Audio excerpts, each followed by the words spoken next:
The warning sirens echoed through the Galactic Council's monitoring station as sensors detected something impossible. Deep space had been empty moments ago, but now a massive energy signature bloomed on their screens like a dark star being born. The technicians stared in disbelief as readings climbed beyond anything their instruments could properly measure. "Get Ambassador Kalen up here now," ordered Station Commander Vorth, his blue skin turning pale as the data streams continued. The object was huge, larger than their biggest battlecruisers, and it was moving with purpose toward the neutral zone. Meanwhile, 500 kilometers away, the human dreadnought Retribution finished its jump from hyperspace. The ship stretched nearly 2 kilometers from bow to stern, its dark hull marked with scars from a dozen different conflicts across human space. Weapon ports dotted its surface like the eyes of some ancient predator, and strange energy readings pulsed from its core. Thomas Reed walked slowly across the bridge, his weathered hands clasped behind his back as he studied the tactical displays. At 52, he had spent half his life in space, fighting wars that most humans back on Earth never knew existed. His gray hair was cut short in military fashion, and his brown eyes held the calm confidence of a man who had never lost a battle. "Report," he said simply. "Multiple contacts, Captain," replied his tactical officer, scanning the incoming data. "Looks like we've found ourselves some locals.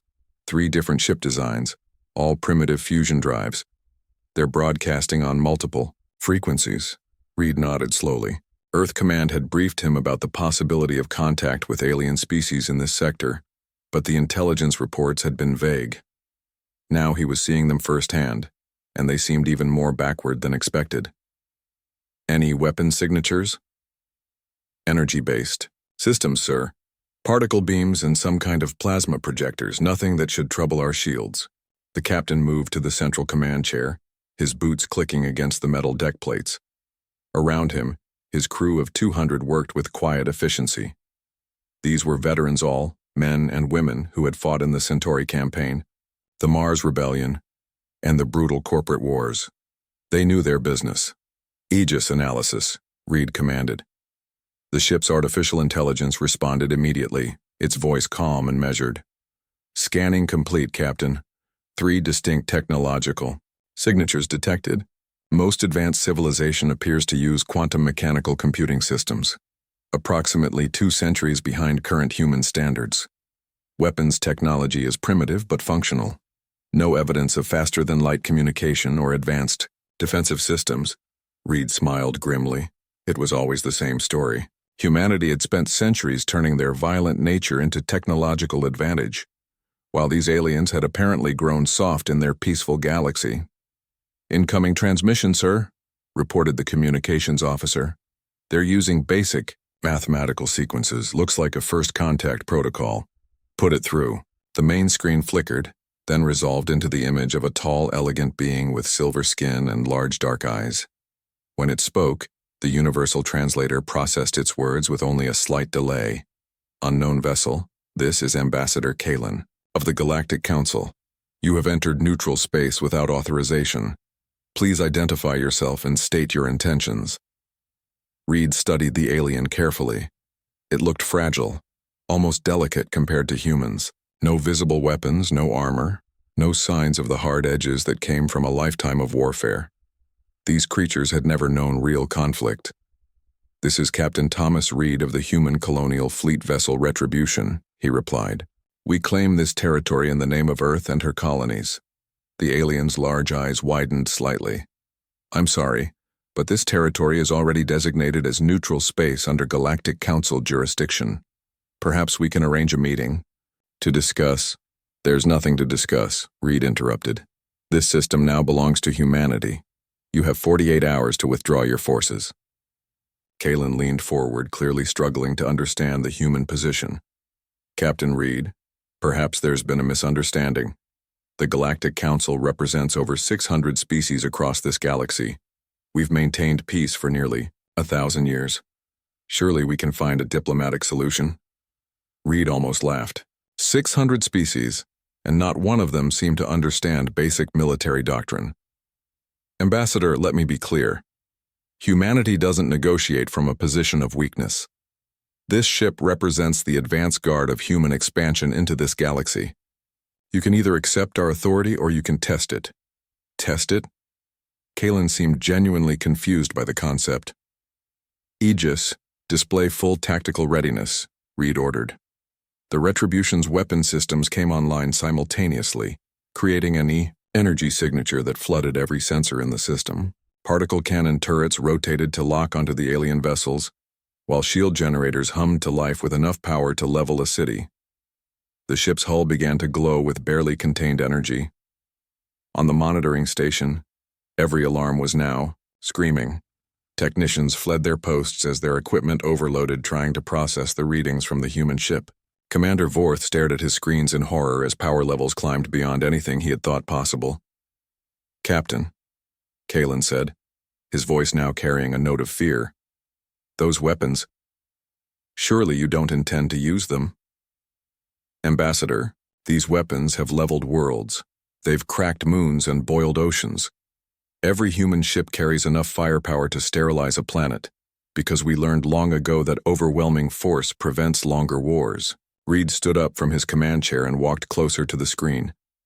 "Your council has had 1,000 years of peace because you've never met anyone willing to break it. That ends now. Humanity is here, and we're not interested in sharing power, with species too weak to hold on to it." The transmission ended abruptly as Kalen's ship pulled back to a safe distance. Reed watched the alien vessels retreat, already calculating their next move. They would report back to their superiors, probably call for reinforcements, maybe even try to organize some kind of coalition. It didn't matter. Reed had fought coalitions before. "Orders, sir?" asked his first officer. "Begin deep scans of this entire system. I want to know about every planet, every moon, every asteroid that might be useful. Start deploying sensor drones toward the major population centers. And send a message to Earth Command. Tell them the Retribution has made contact, and we're proceeding with Phase 1 of the expansion protocol." Reed returned to his chair, watching as his crew carried out their orders with practiced precision. Around him, the ship's systems hummed with deadly potential, waiting for the word to demonstrate just what human engineering could accomplish. The galaxy was about to learn what happened when predators finally found their way into the garden. 3 days passed before the aliens returned, but when they did, they brought company. Ambassador Kalen's ship approached with a small fleet in tow, 12 vessels representing different species from across the galaxy. Their formation looked impressive to untrained eyes, but Thomas Reed recognized it for what it really was: a show of force from creatures who had forgotten what real force looked like. Dr. Emily Foster stood beside the captain's chair, reviewing her scans of the approaching fleet. At 38, she was the youngest department head on the ship, but her expertise in xenobiology and weapon systems made her invaluable during first contact situations. Her red hair was pulled back in a practical ponytail, and her green eyes showed the same cold calculation that marked all of Reed's senior officers. "Interesting mix," she observed, studying the alien designs. "The large vessel appears to be ethereal, pure energy beings housed in mechanical shells. The triangular ships look like construct technology, probably cybernetic enhancement society. Those sleek ones in the back match the profile for the apex, military hierarchy species." Reed nodded approvingly. Foster never failed to provide useful intelligence, and understanding the enemy was the first step toward defeating them. Weaknesses? Ethereals rely too heavily on energy projection, vulnerable to feedback loops. Constructs have impressive processing power but limited adaptive capability. The apex think in terms of honor and hierarchy, predictable tactical patterns. The communications system chimed with an incoming transmission. This time, Kalen wasn't alone on the screen. 3 other beings flanked him, representing the species Foster had identified. The ethereal appeared as a shifting column of blue light within a transparent containment suit. The construct looked like a walking machine, with glowing red optical sensors where eyes should be. The apex resembled a massive reptile standing upright, covered in natural armor plating. "Captain Reed," Kalen began formally, "allow me to introduce High Ethereal Luxon, Prime Construct Unit Designation Alpha 7, and War Commander Threx of the Apex Hegemony." They represent the three most powerful military forces in this galaxy. Reed studied each alien carefully, noting their body language and positioning. The ethereal radiated arrogance. The construct showed no emotion at all, and the apex was clearly struggling to control its aggressive instincts. Classic mistake. They had brought representatives of their strongest species, thinking it would intimidate him. "Gentlemen," Reed said calmly, "I assume you're here to discuss terms for your withdrawal from human territory." War Commander Threx stepped forward, his massive frame filling most of the screen. "Human, your single vessel may be impressive, but you face the combined might of 3 galactic civilizations. Surely even your species can recognize when they are outmatched." Reed smiled, the expression cold and predatory. "Commander, let me ask you something. How many wars has your species fought in the last century?" "Wars?" Threx seemed confused by the question. "There have been no wars. The Council maintains peace." "Exactly," Reed interrupted. "You've had 1,000 years of peace while humanity has spent that same time perfecting the art of warfare. Every human child learns tactics before they learn to read. Every human ship is built with one purpose: to kill anything that threatens human interests." High Ethereal Luxon's voice resonated through their communication system, seeming to come from everywhere at once. "Your aggressive nature is noted, human. But surely you can see that resistance is futile. Our combined fleets number in the thousands." "Numbers," Foster said quietly, speaking for the first time, "are irrelevant when dealing with superior technology. Captain, perhaps a demonstration would be educational." Reed considered this. The aliens clearly didn't understand what they were dealing with. And sometimes the best diplomacy came from a position of absolute strength. "Aegis, locate the Kepler asteroid field." "Asteroid field designated Kepler 7 located, Captain. Current distance, 40,000 kilometers. The field contains approximately 2,000 objects ranging in size from debris to planetoid class masses." "What is the current designated use of that field?" Reed asked, though he already knew the answer from their intelligence briefings. Galactic Council records indicate it serves as a training ground for military exercises. Multiple species use it to practice maneuvers and weapons testing. Reed turned back to the screen, where the 4 aliens waited with obvious concern. "Gentlemen, I understand that asteroid field serves as your primary military training facility. Thousands of your vessels have practiced combat maneuvers there over the centuries." "That is correct," Kalen replied slowly, clearly worried about where this conversation was heading. "Foster, how long would it take our main guns to clear that entire field?" The doctor consulted her tactical display briefly. "At current power levels, approximately 12 minutes, sir. Full sterilization would require 14 minutes to ensure no debris larger than gravel remains."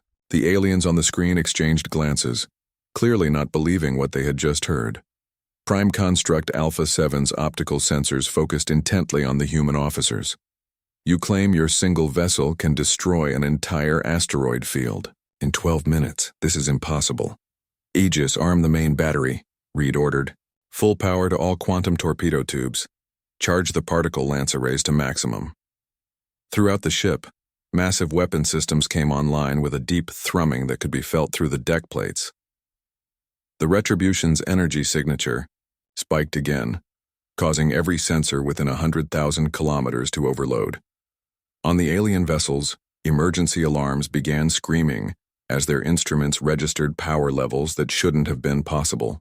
"Beginning demonstration," Reed announced calmly.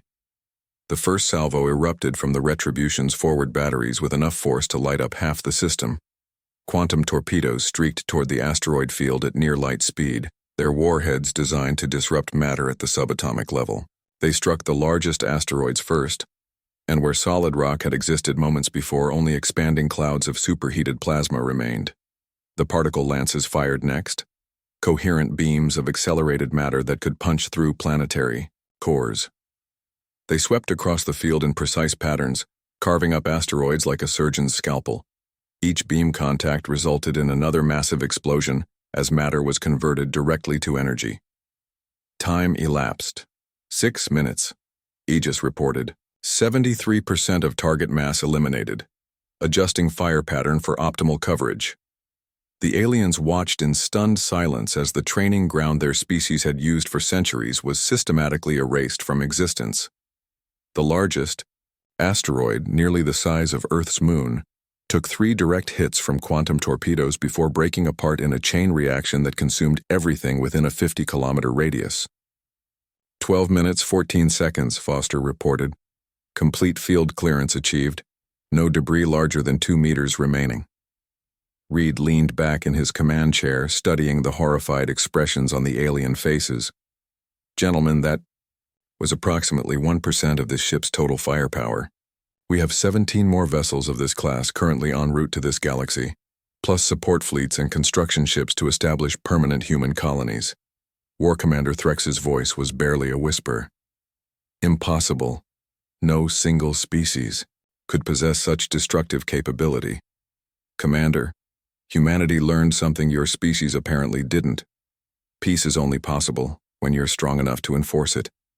We've spent centuries building weapons that could crack worlds, because we knew someday we'd need to use them.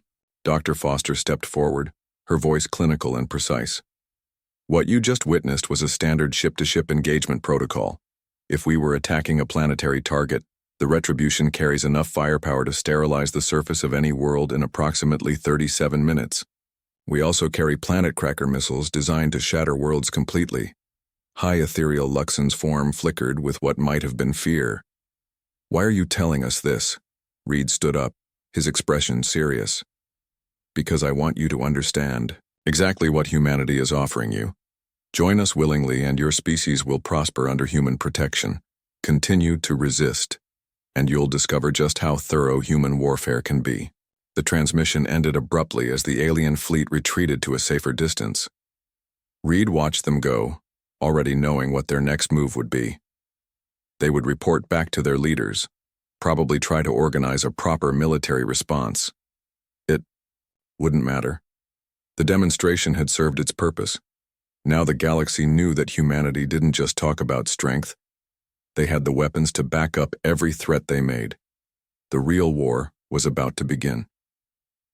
Emergency sessions rarely lasted 18 hours, but the Galactic Council chambers buzzed with frantic activity as representatives from 600 species debated humanity's ultimatum. The great domed hall, built to inspire peace and cooperation, now echoed with arguments and accusations as centuries of unity crumbled under the weight of a single human warship. High ethereal Luxon floated at the center of the speaking platform, their energy form pulsing with barely controlled emotion. The human vessel's demonstration was not merely a show of force. It was a declaration of war against everything we have built. They destroyed our primary training facility in 12 minutes. 12 minutes. War Commander Threx slammed his massive fist against his speaking podium, the sound echoing through the chamber. My analysts have reviewed the tactical data. The humans used less than full power. Their true capabilities may exceed our worst projections. Prime Construct Alpha 7's optical sensors swept across the assembled delegates as it processed thousands of calculations per second.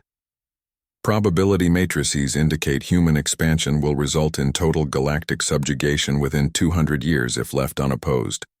Immediate military action represents our only viable survival strategy. Ambassador Kalen stood at his designated position, his silver skin pale with stress. For 1,000 years his people had served as mediators and peacekeepers.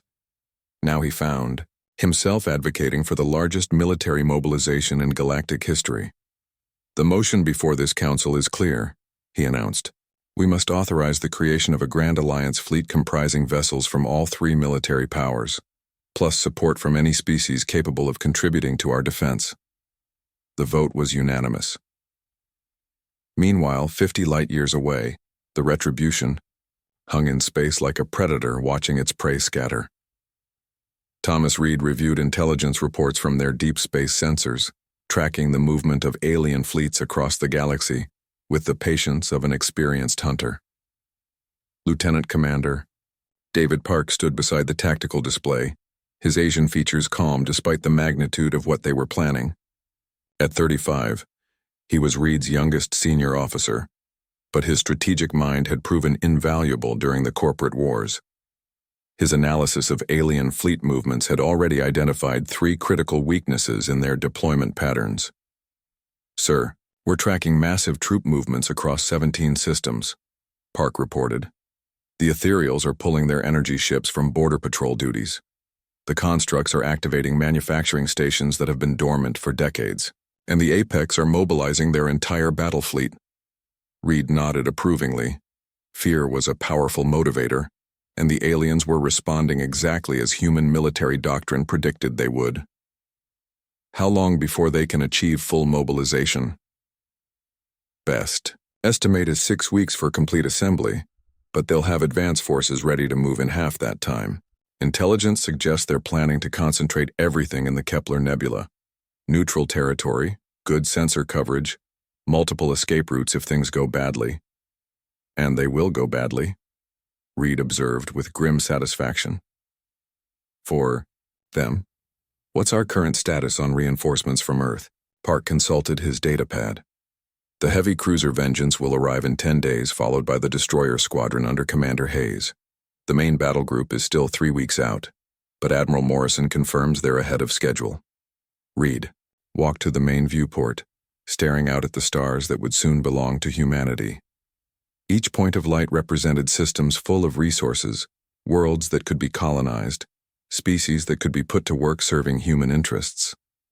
The galaxy was vast, but humanity had always been good at taking what they wanted. Aegis display current alien fleet composition. The artificial intelligence projected a 3-dimensional map of the galaxy, with red dots marking enemy vessels, and blue dots showing human positions. The disparity was obvious. Hundreds of red dots scattered across dozens of systems, while only 1 blue dot marked humanity's presence. Current enemy strength. Approximately 1,200 vessels of Phi. Various classes, Aegis reported.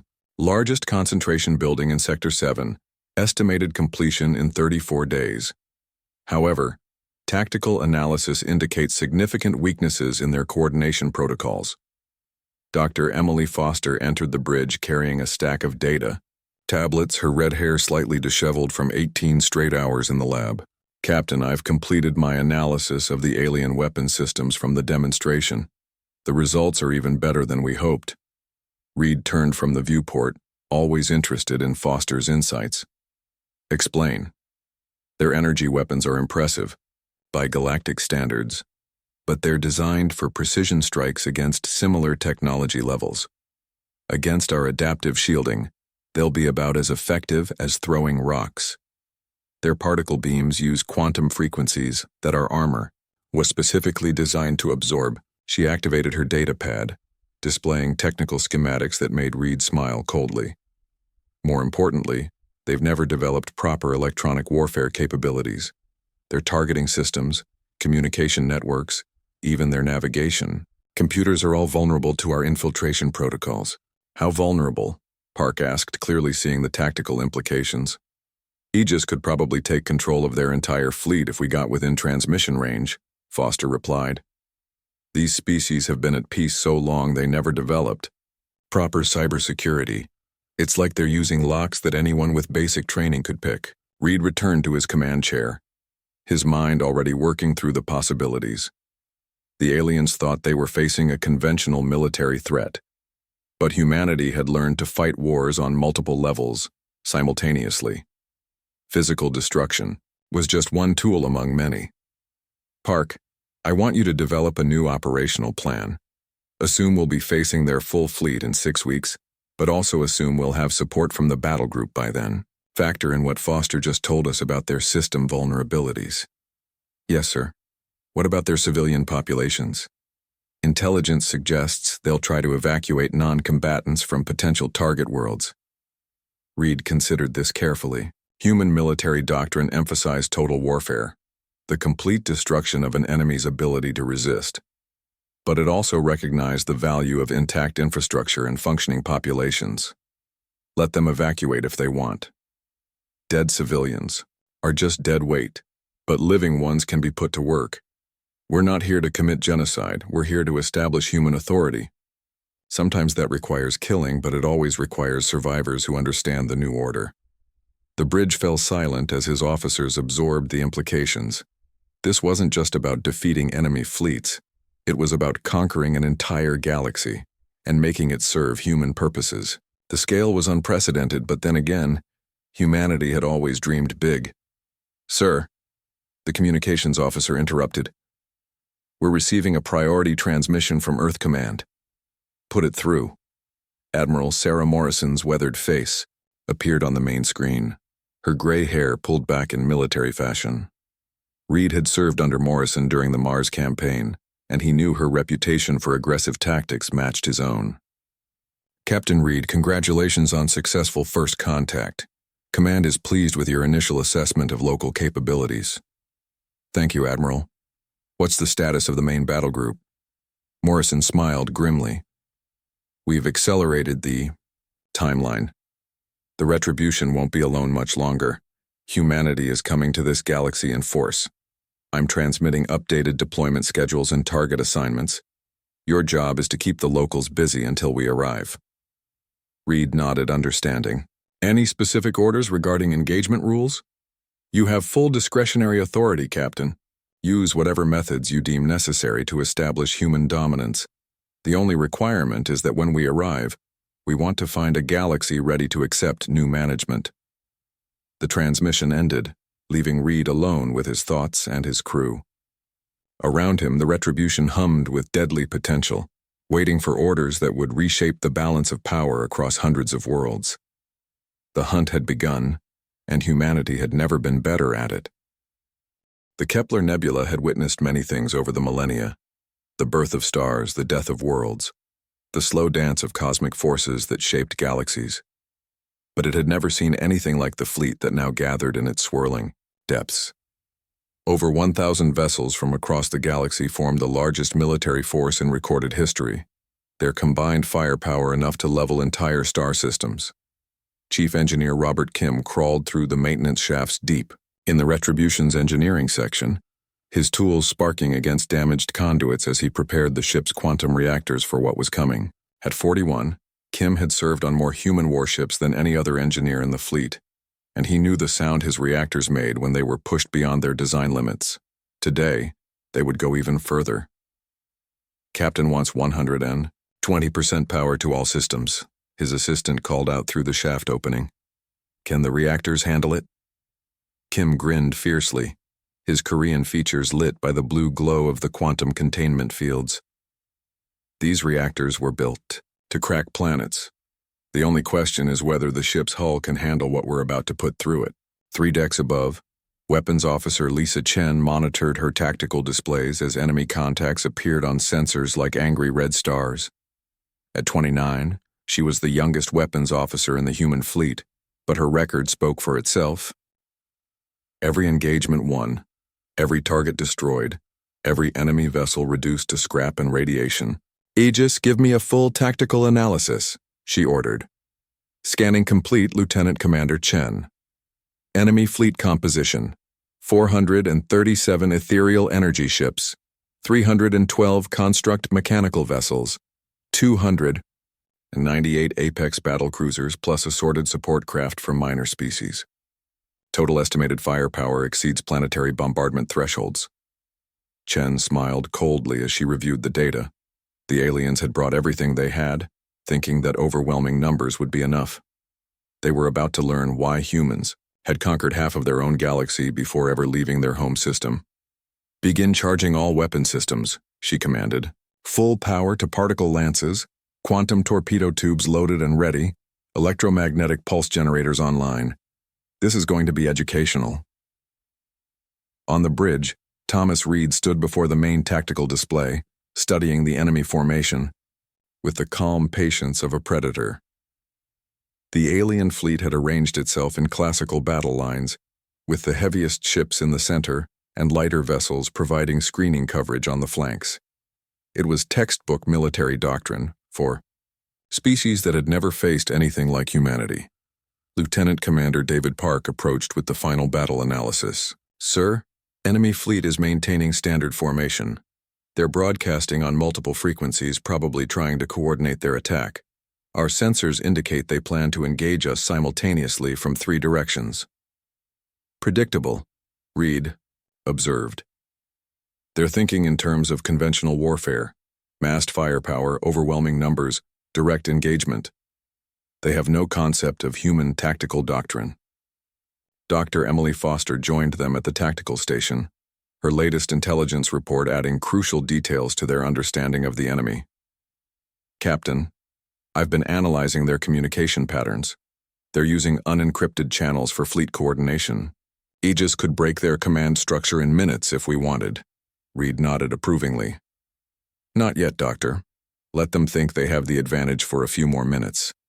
It'll make the lesson more effective. The communications officer turned from his station. Sir, we're receiving a transmission from the enemy fleet. High Ethereal Luxon wishes to speak with you. Put it through. The main screen flickered, revealing the assembled leadership of the Grand Alliance fleet. Luxon's energy form pulsed with barely controlled power, while War Commander Threx stood at attention in full ceremonial armor. Prime Construct Alpha 7s. Optical sensors glowed with cold calculation as it processed battle data in real time. Captain Reed, Luxon began, their voice carrying across space with ethereal resonance. You are outnumbered 1,000 to 1. Even human arrogance must recognize when defeat is inevitable. Surrender now, and we will allow your crew to return to Earth. Reed smiled, the expression cold as deep space. Luxon, let me ask you something. In all your species' history, have you ever fought an enemy that wanted to kill you? The question seemed to confuse the alien leaders. Threx stepped forward, his massive frame bristling with defensive weapons. We have defended our territories. Defended, Reed interrupted. That's the problem. You've spent so long playing at war that you've forgotten what real war looks like. Today, you're going to learn. Without waiting for a response, Reed cut the transmission and turned to his crew. All stations battle alert. This is what we came here to do. The Retribution's weapon systems came online with a sound like thunder rolling through the ship's corridors. Every human aboard felt the deck plates vibrate as enormous energies built toward critical levels. In engineering, Kim's reactors pushed past their safety limits, generating power levels that could have supplied entire worlds. Enemy fleet is moving to attack formation, Park reported. Time to weapons range, 4 minutes. Chen, initiate Protocol 7, Reed ordered.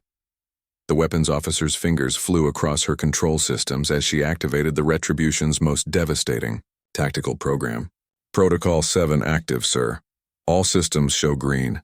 Aegis has targeting solutions for the first wave. Engineering reports reactor output at 125%, came Kim's voice over the intercom. All systems stable. She's ready for whatever you want to throw at them, Captain. Reed settled into his command chair as the first enemy shots began to light up space around them. Energy beams and particle blasts struck the Retribution's shields, creating brilliant flashes that would have been visible from light years away. The ship shuddered under the impact, but her adaptive shielding held easily against the alien weapons. Return fire, Reed commanded quietly. What followed was not a battle in any sense that the aliens understood. The Retribution moved through, their formations like death itself, her weapon systems carving through enemy vessels with surgical precision. Quantum torpedoes struck the largest targets first, their warheads designed to disrupt matter at the quantum level, where great ships had existed moments before. Only expanding clouds of superheated plasma remained. The particle lances fired next, coherent streams of accelerated matter that punched through multiple targets before finally dissipating. Each beam passed through hull armor like it was paper, leaving perfectly circular holes that vented atmosphere and crew into space. First wave eliminated, Chen reported, moving to secondary targets. The electromagnetic pulse generators activated next, sending waves of disruptive energy through the alien fleet. Construct vessels dependent on their cybernetic systems simply shut down as their computers were fried. Ethereal ships found their energy forms disrupted, unable to maintain cohesion as their containment systems failed. But the most devastating attack came from Aegis itself. The artificial intelligence had spent the entire battle analyzing alien communication protocols, and now it struck directly at their command structure. Virus programs infiltrated enemy networks, turning their own weapons against them. Navigation systems malfunctioned, sending ships crashing into their allies. Communication arrays broadcast contradictory orders that turned organized formations into chaotic free-for-alls. Time elapsed. 18 minutes, Foster reported. Enemy casualties at 73% and climbing. Remaining vessels are attempting to retreat. Reed watched the tactical display as red dots winked out one by one, representing the death of thousands of alien warriors, but he felt no satisfaction in their destruction. This had never been about killing. This had been about demonstrating the futility of resistance to human expansion. "Open a channel to all surviving ships," he ordered. The transmission went out across multiple frequencies, carrying Reed's words to every alien vessel still capable of receiving them. His voice was calm, almost conversational, as he addressed the shattered remnants of their great fleet. "To all surviving vessels, you came here with over 1,000 ships, thinking that numbers would be enough to defeat humanity. You were wrong. This single vessel has destroyed 70% of your fleet, and we've barely begun to show you what human weapons can do." He paused, letting that sink in across the quantum void. "But understand this. We didn't come here to exterminate you. We came here to rule you. Every species that accepts human authority will prosper. Every species that resists will be eliminated. The choice is yours." The alien survivors limped away from the Kepler Nebula, their great alliance broken before it could truly begin. Reed watched them go, knowing that word of this battle would spread across the galaxy within days. The demonstration was complete. Now the real work could begin. The great conference room aboard the Retribution had been designed for human military briefings, not diplomatic negotiations with alien species.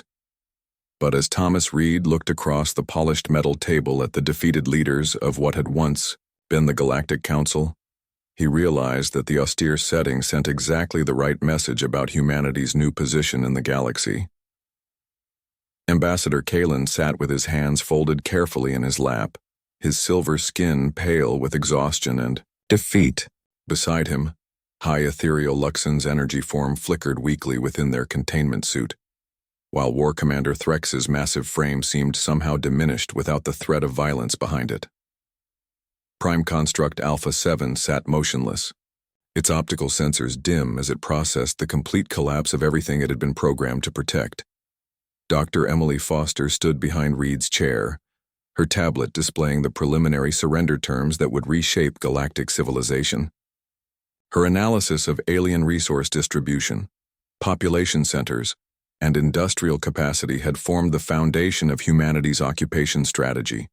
Every world, every species, every asset had been cataloged and assigned its place in the new order. "Gentlemen," Reed began, his voice carrying the quiet authority of absolute victory, "let's discuss the future of this galaxy." Kalen looked up with something that might have been hope in his large dark eyes. "Captain Reed, on behalf of the surviving council members, I want to express our willingness to negotiate a peaceful resolution to this conflict." Reed smiled coldly. "Ambassador, there is no conflict. There is only the reality of human superiority, and your species' need to adapt to it. What you call negotiation, I call receiving your assignment in the new galactic order." The alien leaders exchanged glances, finally beginning to understand that they were not here as equals discussing terms. They were conquered subjects being informed of their fate. War Commander Threx shifted uncomfortably in his chair, his predatory instincts clearly struggling with the concept of total submission. "Human, the apex have never bowed to any species. Our warrior culture will adapt or it will die," Reed interrupted calmly. "Commander, your warrior culture is based on fighting opponents who share your limitations. You've never faced an enemy that could eliminate your entire species before lunch. That changes your options considerably." Foster stepped forward, activating her tablet to display a three-dimensional map of Apex territory. "Commander Threx, our analysis shows your species controls 14 star systems, with a combined population of approximately 2 billion warriors. Captain Reed's ship carries enough firepower to sterilize all 14 worlds in 6 hours. The massive reptilian being stared at the display, his yellow eyes reflecting the cold mathematics of genocide. For the first time in his species' history, a warrior of the apex was contemplating defeat not as an honorable death, but as complete extinction. Prime Construct Alpha 7's optical sensors suddenly flared to life. Query: what are human intentions regarding construct manufacturing capabilities? Reed turned his attention to the cybernetic being, appreciating its direct approach. Your industrial capacity is impressive by galactic standards. Under human administration, your manufacturing worlds will be converted to produce human designs. Your people will oversee the process. And if we refuse? Then we'll build our own factories on the radioactive ruins of your worlds. Foster replied matter-of-factly. The choice is efficiency versus replacement. Either way, humanity gets what it needs. High ethereal Luxon's form pulsed with agitation. This is madness. You cannot simply conquer an entire galaxy and expect hundreds of species to submit to your authority.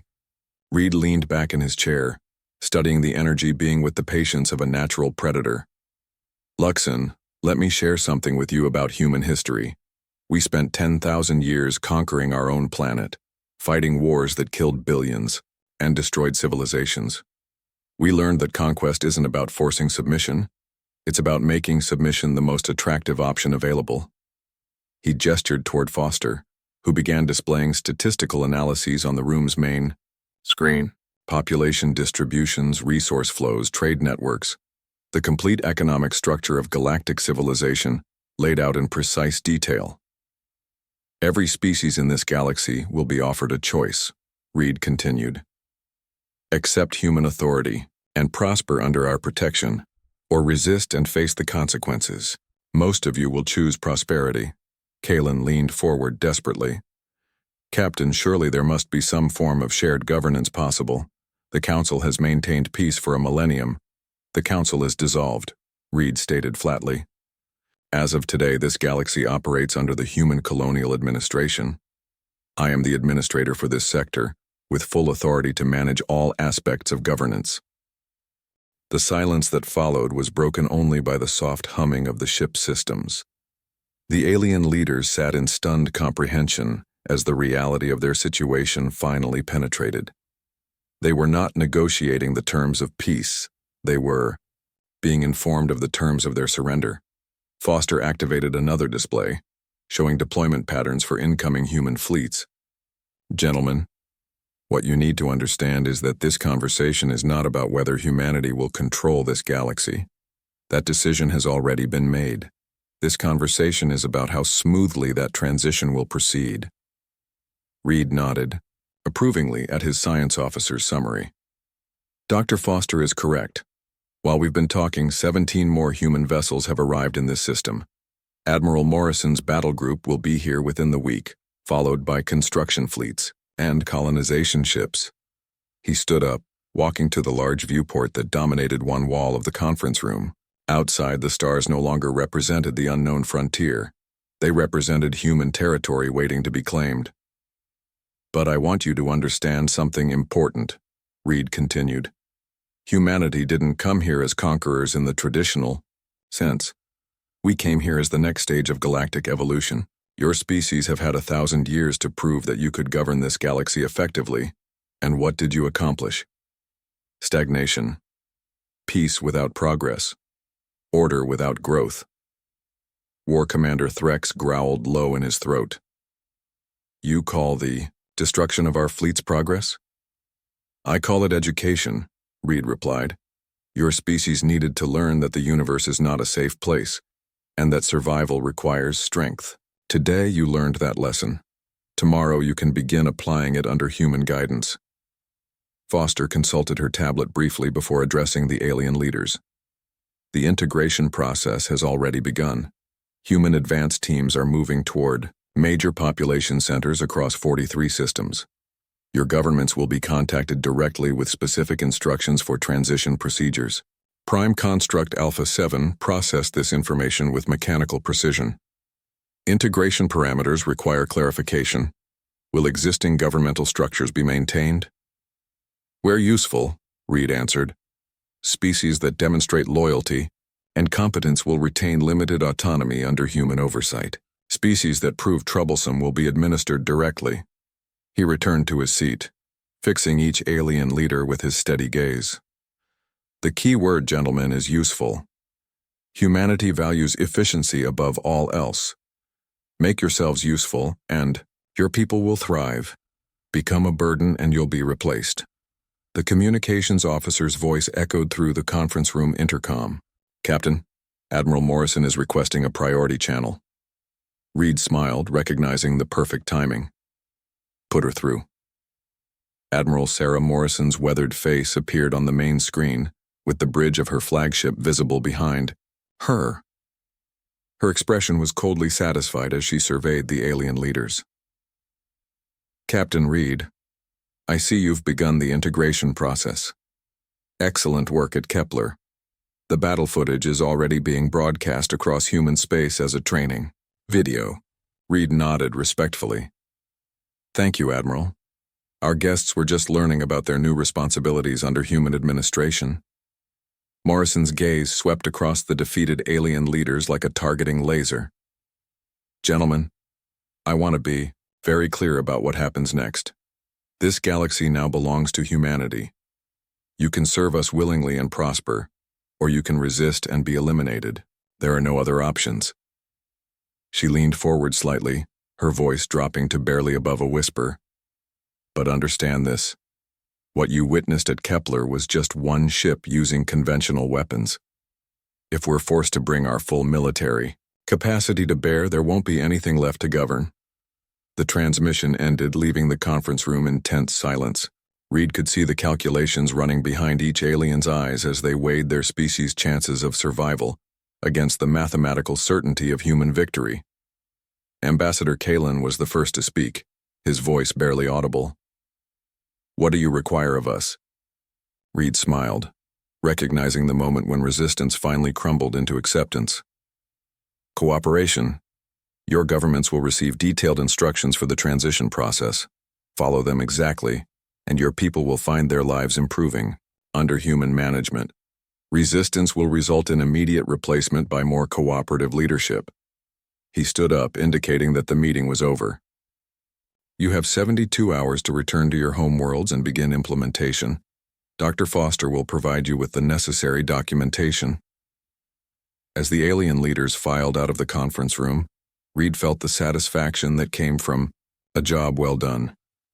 The galaxy's old order was ending, replaced by something far more efficient and far more dangerous. Foster approached with her final report. Captain, preliminary surveys indicate we can expect full integration within 18 months. Most species will submit rather than face extinction. Reed nodded, already thinking ahead to the challenges of governing hundreds of worlds and billions of subjects. And the ones that don't submit? Foster's smile was cold as starlight. Aegis has already identified 12 species likely to resist. Elimination protocols are prepared and ready for implementation. Reed looked out at the stars one final time, knowing that humanity's greatest expansion was just beginning. The galaxy would learn to serve human interests one way or another. The age of human dominance had begun.